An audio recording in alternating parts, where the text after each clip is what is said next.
today from Srimad Bhagavatam, Canto 8, Chapter 2, entitled The Elephant Gajendra's Crisis, Text 33.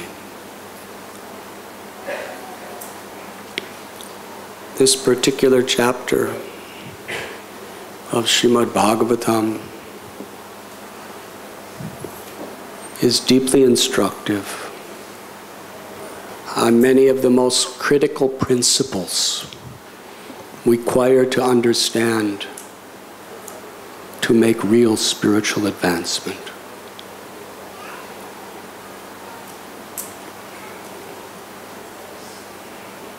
Among the lessons we learn here, Neha Bikramana Sosti Pratyavayo Navidyate Swalpam Apyasya Dharmasya Trayate Mahato Bhayat. That any progress we make in the path of pure bhakti, it is never lost. It is eternal.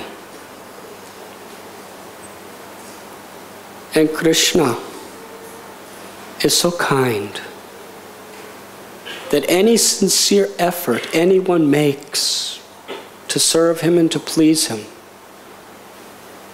Krishna will never forget. Even if one falls into an abominable condition due to previous conditionings, misuse of independence, or the power of material energy, still, Krishna's waiting. Just as Srila Prabhupada spoke to one of my godbrothers who had fallen quite sadly into sinful activities.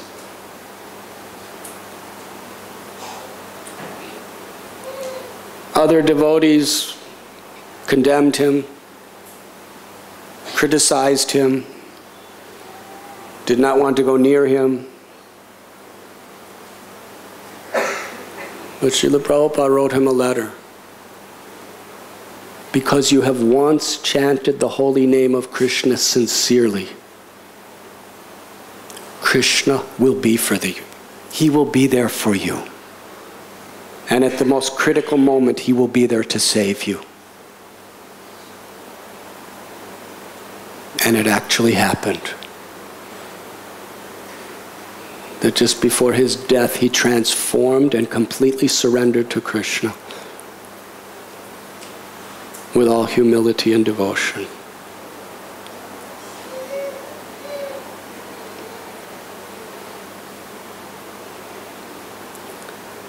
Whatever efforts we make in this world will be evaporated by time. You make money, you lose money. You get fame, you lose fame. Whatever you get will be lost forever. That's the power of time. But any advancement we make in Krishna consciousness, just sweeping the floor, just appreciating another devotee for what they have done, just putting a single flower on the string of a garland, just chanting the holy name once sincerely, the benefit is never lost. It is forever. It's always there for us. It is the only secure investment. In the stock market, banks, various financial enterprises, they tried to convince you of secure investment. But it is all an illusion. Mrityu sarvastharaschaham. Because everything will be taken away. At the time of death, or many other situations that may happen in between, it is for certain. We lose everything.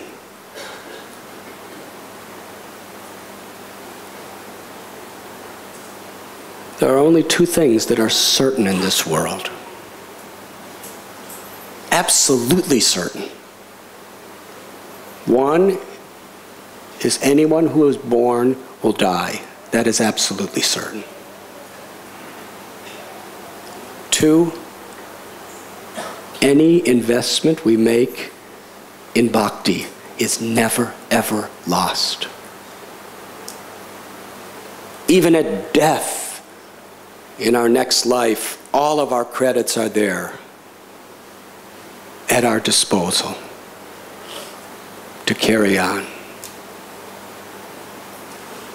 So what is the greatest investment we could make? This is the intelligence of the Srimad Bhagavatam. When Parikshit Maharaj was cursed to die, he understood this. In 7 days, his empire, his body, his youth, his family, all of his wealth was going to be stripped away from him, and there was nothing he could do. But he was happy, peaceful, grateful, because he knew what was really valuable. He had 7 full days to hear about Krishna and achieve the perfection of life. The Vaishnavacharyas often cite Maharaj Katvanga. He fought gallantly. He was a king. And the devatas were so pleased. Ask any benediction. What benediction would you ask for if the demigods were offering you anything of your desire? He understood what's valuable. He said, I just want to know how long I have until I die, because I want to prepare myself for that. They checked the karmic records of destiny. You have 1 minute left. He didn't go into some traumatic crisis. He was grateful. I know what I have to do. In that minute, he fixed his mind on the lotus feet of the all-beautiful, all-merciful object of his love, Krishna. And he attained supreme perfection. He gained entrance into the spiritual world in that moment.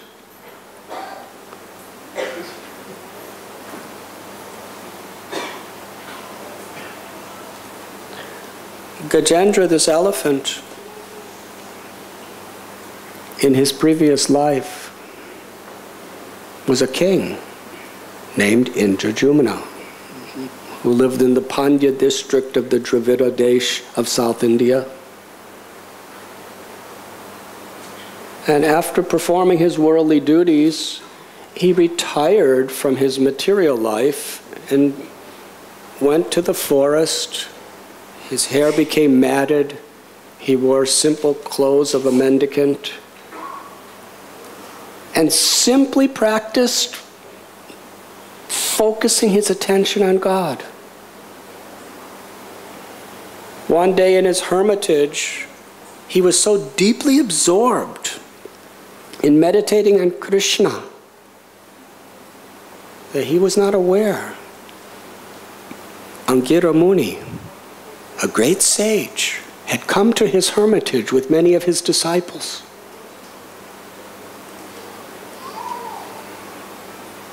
Now, the Muni, he was not really concerned, but he had his disciples and he wanted to see some culture from this person. The basis of civilization, especially in the Vedic standard, is hospitality. We find in Mahabharata, even enemies give hospitality to their enemies if they come to their home.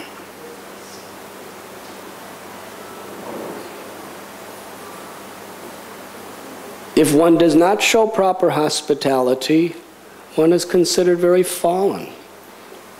It's actually considered one of the greatest offenses.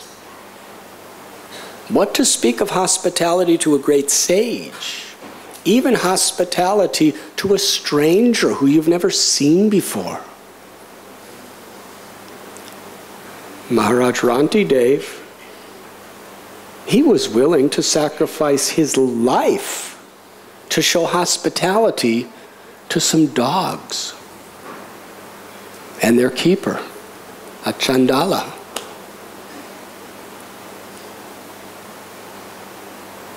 Hospitality is sacred. And in our homes, in our temple, this should be foundational as far as priorities. Srila Prabhupada explained how we should be conscious. He said every single guest that comes to our temple, we should see them that they are personally invited by Radha and Krishna, their special guest. We are not the proprietors. We are simply the servant of the servant of the servant. If we think this is my temple, that is illusion. We're just caretakers. Servant of the servant of the servant. Whoever comes through these gates, Radha Gopinath in their heart has personally invited them. And how we should welcome them with such love, affection, care, consideration.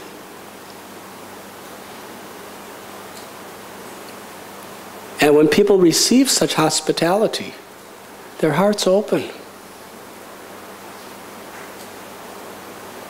It's like our Sankirtan Prabhu. People who nobody else could reach.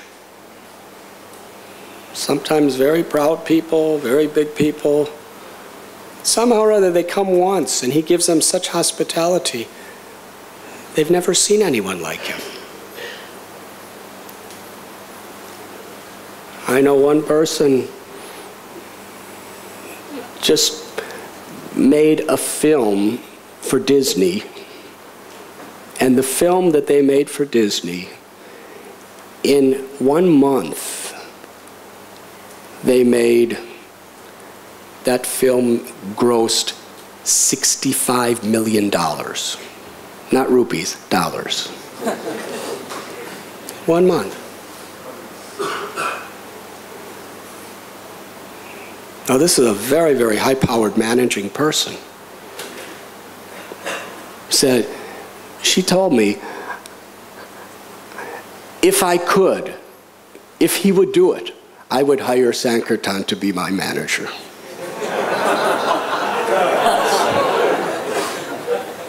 So there's nobody like him. He doesn't know management as far as I know. He just sits there and smiles. And he talks so gentle, most people don't even know what he's saying. But he really cares. He really tries to make people feel welcome at home, and they give their hearts to him.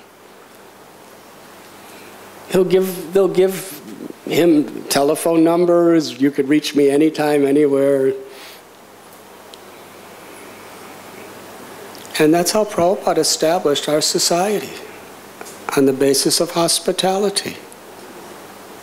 When he started that storefront in the Lower East Side of New York City, most people couldn't even understand his Bengali accent.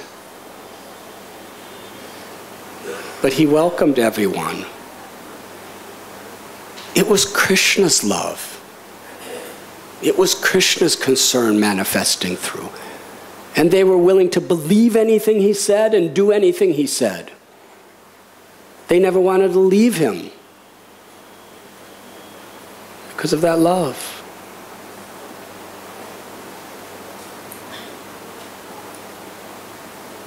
So perhaps the most powerful form of preaching to really open people's hearts to receive this great message, to inspire people to chant the holy names, is hospitality.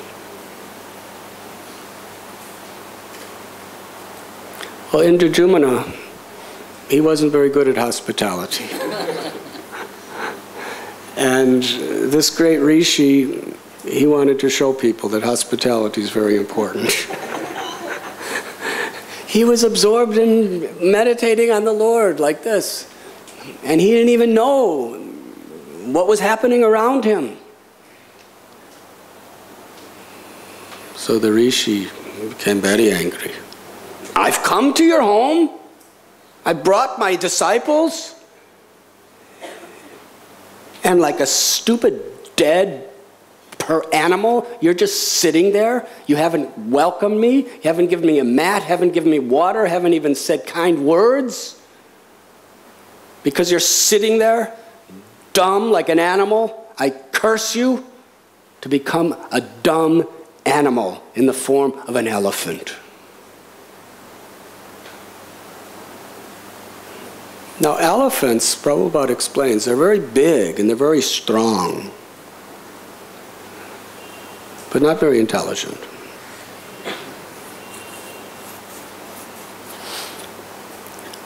If you've seen elephants, I have with my own eyes seen elephants in South India, Guruvayur, just wrap their trunk around a tree and then go and just literally rip the tree right out of the ground with its roots and then throw it. And then look around to see if any female elephants were watching.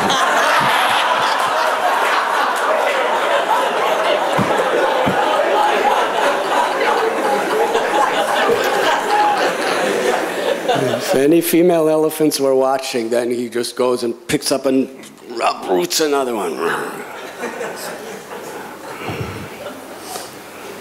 So like this, very strong.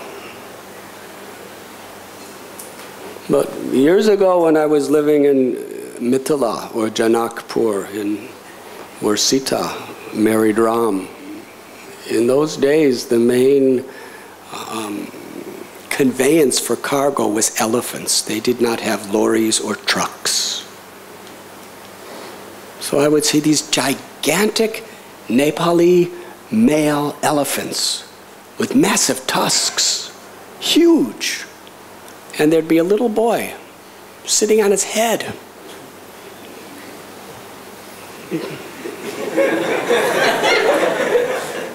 Arms about this thick. Maybe 10 years old. And he has a little stick. They call it god. It's got a little stick. And he's shouting at the elephant. And he hits the elephant with this little stick. And the elephant, he totally obedient to this little child.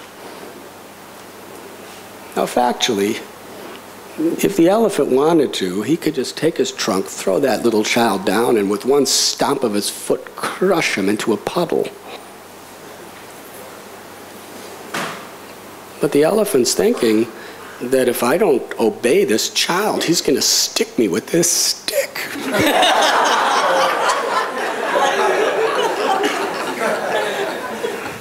And therefore, the elephant will just be carrying massive loads on his back for miles and miles and miles, going wherever taking whatever the child wants him to take, going wherever the child wants him to go. Because he has a huge, gigantic, strong body, but his intelligence isn't very good.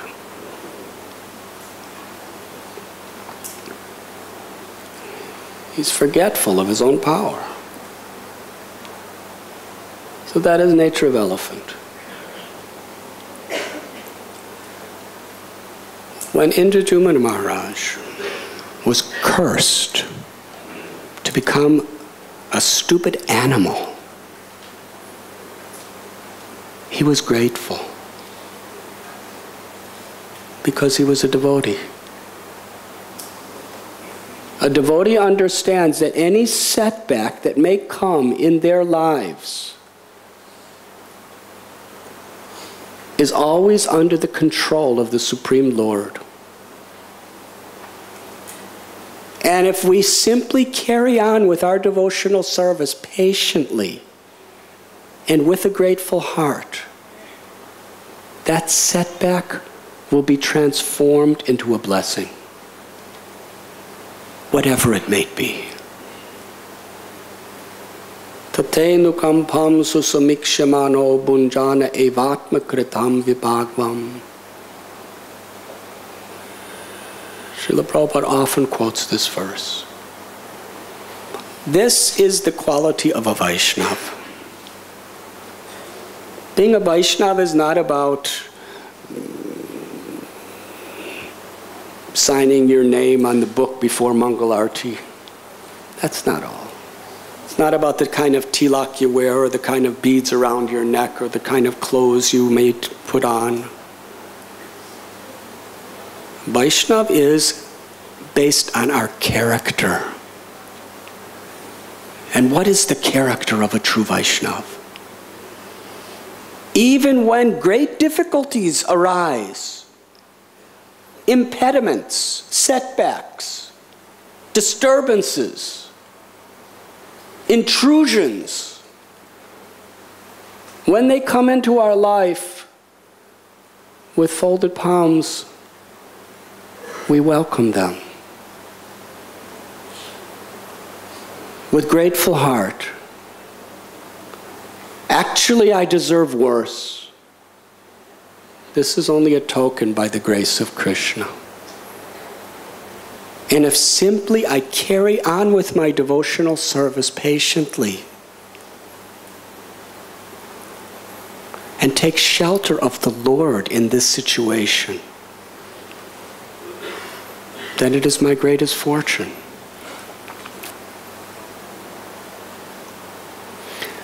The tendency of everyone in this world is to become complacent. Even our devotional activities are so prone to become routine. We chant our rounds, Hare Krishna, Hare Krishna. We make sure the beads go down in order. Sometimes we're more concerned with the counting beads than we are with the japa beads. We're meditating more on our counting beads than the beads of our japa mala. Or sometimes we come to the Mangal Arati because, people will think we're nice if we go. Or Krishna may think we're nice if we come. It becomes routine. Srimad Bhagavatam, whatever our service may be. But complacency is an enemy. Nothing is just routine. Krishna receives the intensity of our hearts. That is what he's looking for. And therefore, when setbacks come, they may come in the form of tragedy. They may come in the form of relationship problems. They may come in the form of being attacked. They may come in the form of failure or health crisis. There's unlimited ways that setbacks come into our lives. But in that situation, it's an opportunity to really wake up.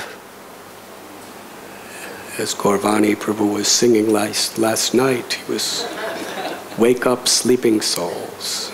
You were sleeping on the lap of Maya.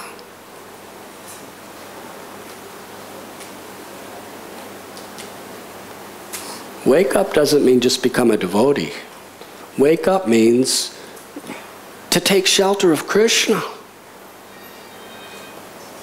Because factually, in every situation, the crocodile of suffering and death is imminent.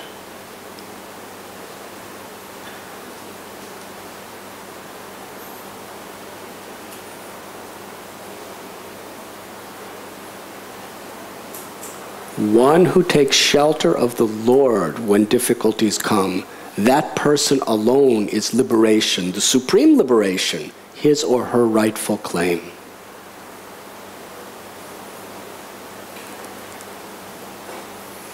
So Indradyumna Maharaj, he offered his obeisances to the sage. He didn't try to make excuses. Actually, he was completely innocent. He did nothing wrong. It's not that he was just getting some sinful reaction. He was meditating on Krishna. That's what you're supposed to be doing. That's what sages are supposed to teach you to do. They're supposed to be happy that you're meditating on Krishna. But he was so much absorbed in Krishna, he didn't even know the sage was there. He made no offense whatsoever.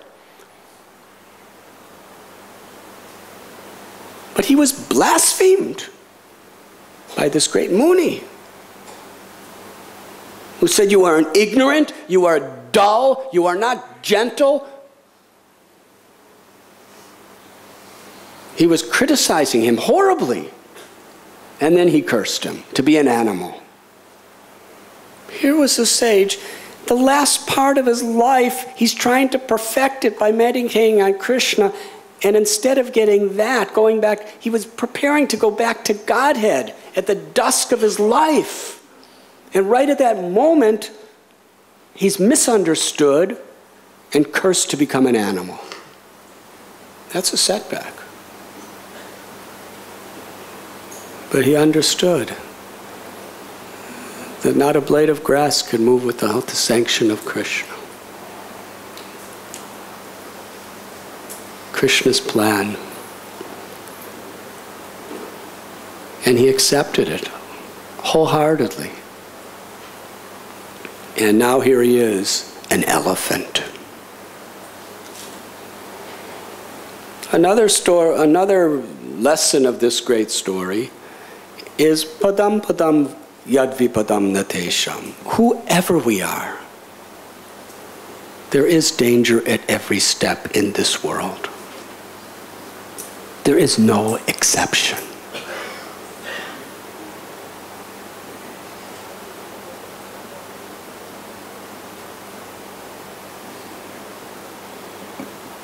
The story begins by talking about Trikuta Mountain, which is in the ocean of milk. It's a heavenly abode. It is so beautiful. The weather is always perfect. The water is crystal clear. The flowers are ambrosial in their fragrance, and the fruits are like nectar.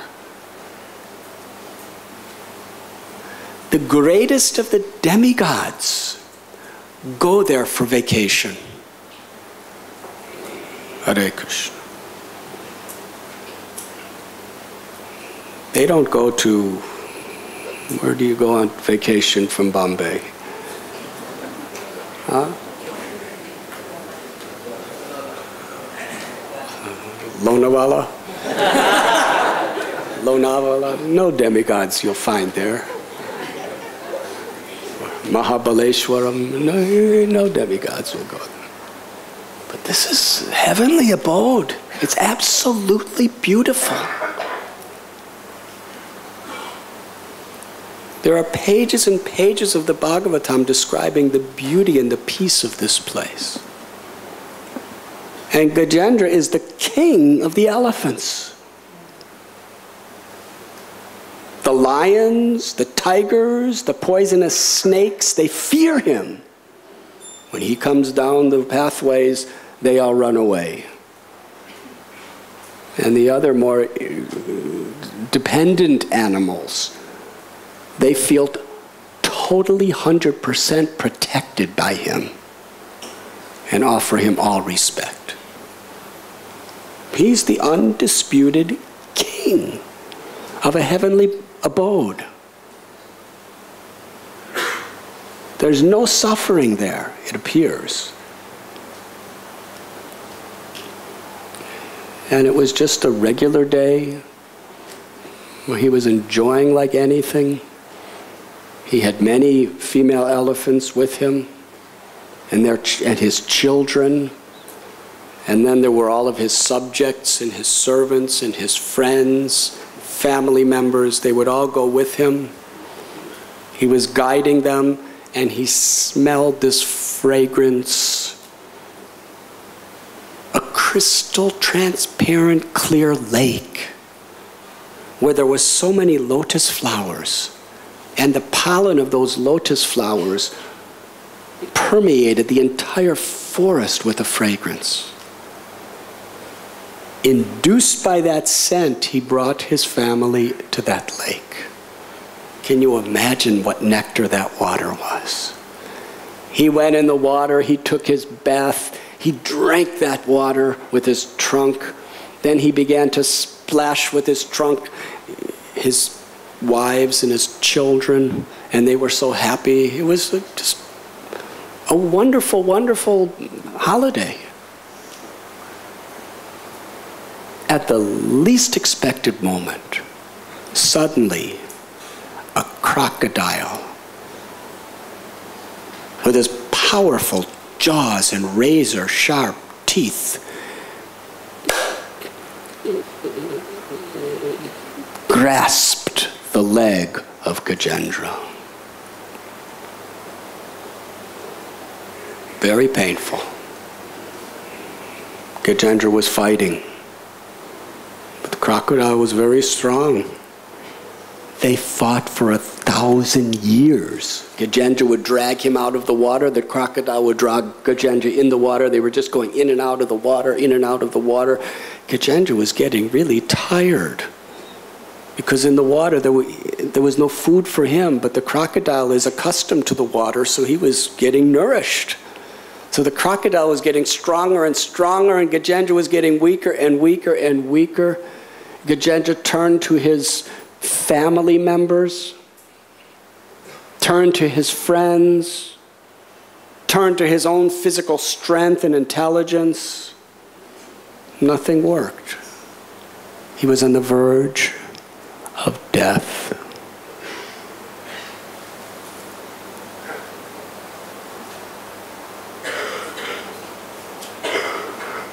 And Srila Prabhupada is here explaining the crocodile of death in the form of time is everywhere, ready to consume everyone in due course. One who was aware of that,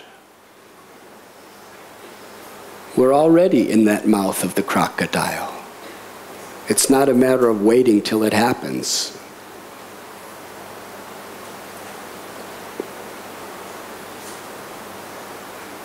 We come out of our complacency.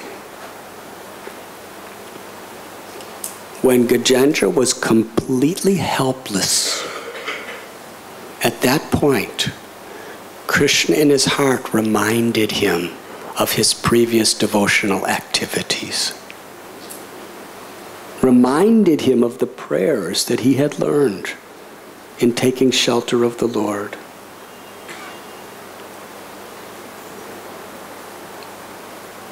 And in this verse today, Gajendra is beginning his beautiful prayers of surrender. Another very important aspect of this story is it doesn't matter who you are. If we are sincere, we will achieve the ultimate goal of life. Grihe tako, vane tako. Whether we're a grihasta or a brahmachari or sannyasi, just chant the holy name with feeling and you will become perfect. Aho bata swapa chotogariyam yav jiva grevartate nabatubhyam. Even if you're a dog eater, doesn't matter. Whatever our physical, social position may be, Krishna only sees our sincerity.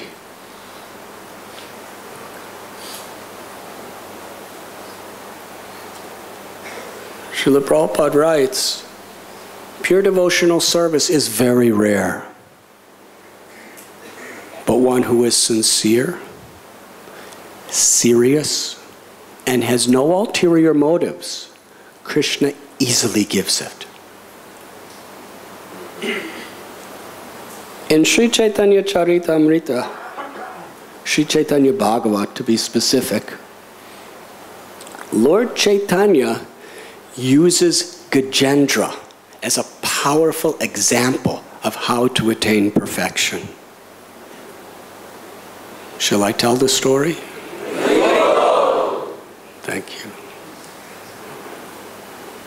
It was at the house of Srivas in Navadvip Dham. Every night, Sri Chaitanya Mahaprabhu would bring his most loving associates for Nam Sankirtan. But these kirtans were so full of bhakti ras, devotional sentiments, that an ordinary people would not be able to comprehend it. They could possibly take it as something very cheap.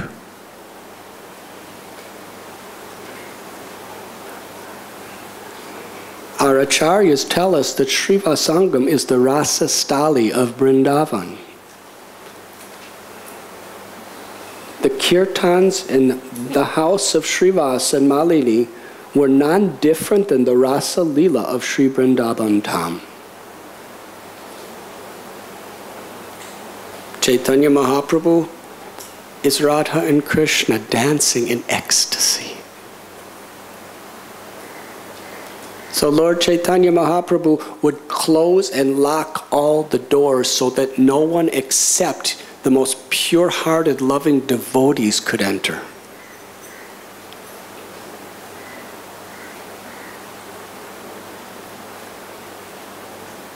One time at Chandrasekhar Bhavan,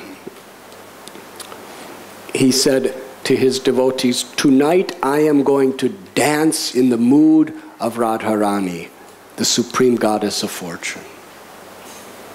And everyone was really excited. But then he said, anyone who has even the slightest tinge of material desires will not be allowed to enter into this pastime of watching me dance.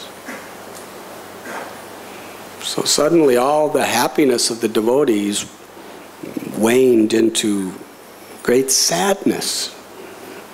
They all looked down. Some of them were crying, great distress.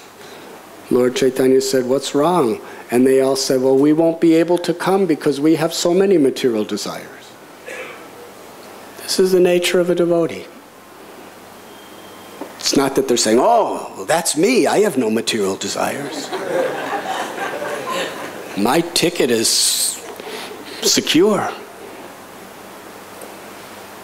We're speaking about Advaita, Srivas, Haridas Thakur, Nityananda Prabhu. They're all crying. "I won't be allowed in. I can't come. I have so many material desires." That's the humility of a devotee. And Lord Chaitanya said, if you don't come, then nobody will come, and then I have nobody to dance for. So even if you have material desires, you come.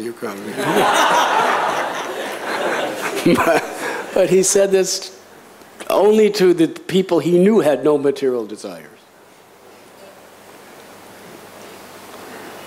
So at Srivasangam, very strict. There are many stories. And Lord Chaitanya would dance. And all the devotees would sing. There was a brahmachari.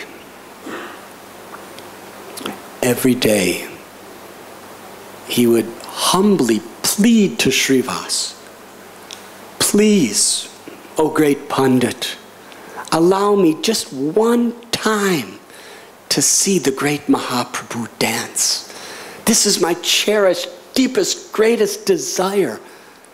Just one time, if I could see that dance of love as he's chanting the holy name.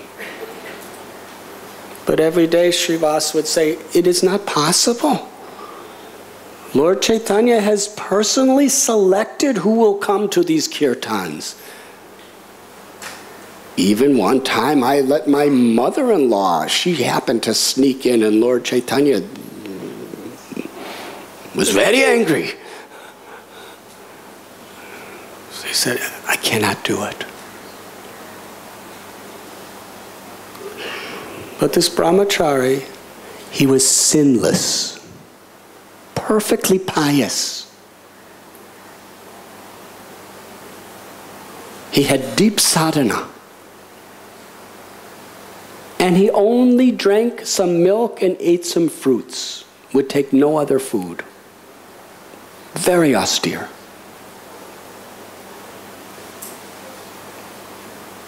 Again and again, he pleaded with Srivas. Finally, Srivas said, because you are so pure-hearted and you have so much faith in the Lord and you're so austere, you only drink milk, I'll let you in secretly, but you have to hide, because if the Lord knows you're there, he will become very angry. So Srivas took the chance. He was so merciful. He actually gave that brahmachari a hiding place.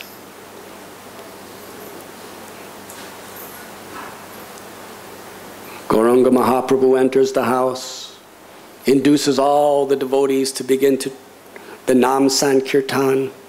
They are all chanting with such pure love. And Lord Chaitanya danced.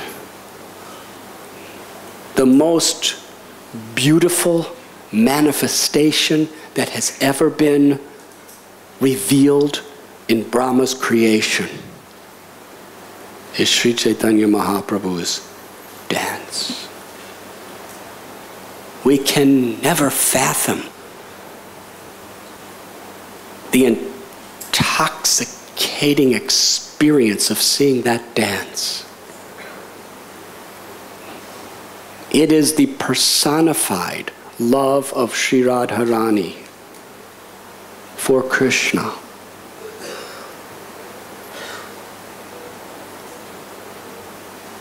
He was dancing. Sri Nityananda Prabhu and Gadadhar Pandit were so jubilantly dancing in circles around Lord Chaitanya as he was dancing. And Advaita Acharya was dancing in all directions, hither and thither, floating on the waves of ecstatic joy. Seeing Sri Chaitanya Mahaprabhu dance in this mood of ecstatic love, the devotees were chanting so loudly that absolutely no other sound could be heard anywhere except the loud, feeling, crying out of the holy name.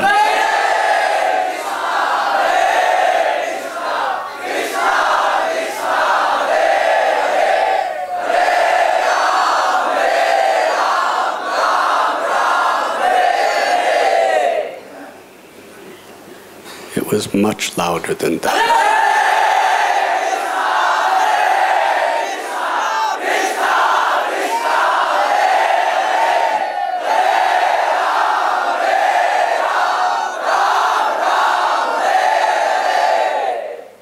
As the devotees were chanting, Chaitanya Mahaprabhu was dancing. The whole kirtan was like a bottomless, shoreless ocean of spiritual joy. And the waves of ecstasy were just pushing everybody to the ultimate limits of bliss. And the brahmachari was hiding and watching it all. Now, Sri Chaitanya Mahaprabhu was all-knowing. Sarvasya chaham hridisha nivishto. He's in every heart. There's nothing he does not know. Suddenly, in the middle of this ecstatic kirtan, Lord Chaitanya Mahaprabhu stops his dance, stops the chanting, and says, I am not feeling ecstatic love today. Someone must be here that is not authorized to be so. Is anyone here?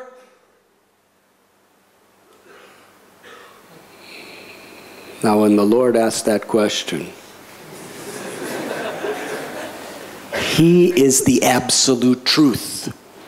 You cannot lie to the absolute truth and get away with it. Mahaprabhu turned to Srivas. Is anybody here that is not supposed to be here? Srivas, very humble, he said, my Lord, there are no atheists. There is nobody attached to sense gratification. There's no faithless people. But there is one brahmachari who's a completely pure Brahmin.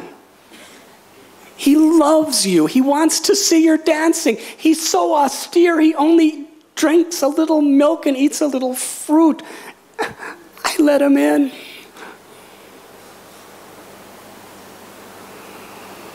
Lord Chaitanya became angry as fire.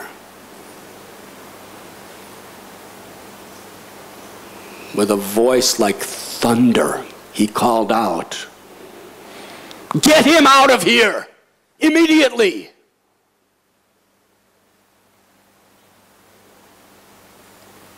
No one has the right to see my dancing unless they have pure devotion and they completely take shelter of me.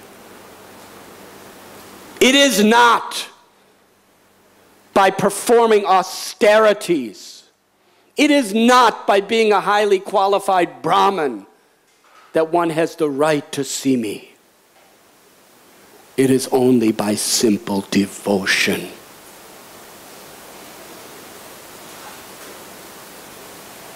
What austerities did Gajendra the elephant do?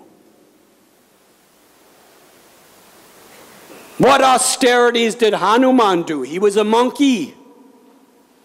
What austerity did the gopis, the simple milkmaids of Braja, do? It is not by austerity. It is because Gajendra and Hanuman and the gopis took complete shelter of the Lord with humility and devotion.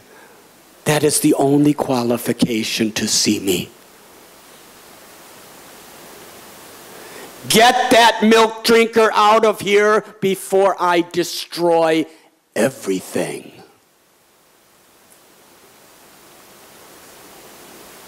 The brahmachari was listening.